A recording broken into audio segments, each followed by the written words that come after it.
Welcome.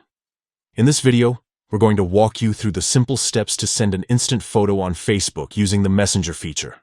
Whether you're sharing a quick selfie or capturing a special moment, this guide will help you do it in no time. Let's get started. First, open the Facebook app on your mobile device.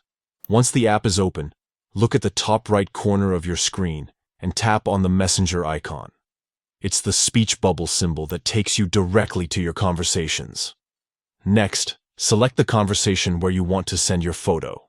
This could be an ongoing chat with a friend or family member, or you can start a new one by searching for their name in the search bar.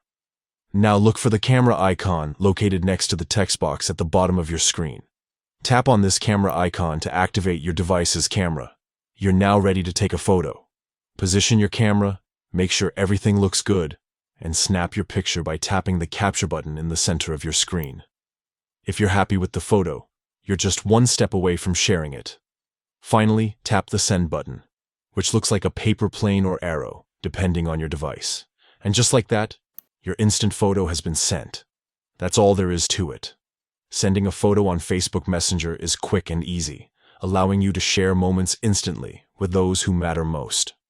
If this guide was helpful, feel free to share it with others who might need a little help navigating Messenger. Thanks for watching.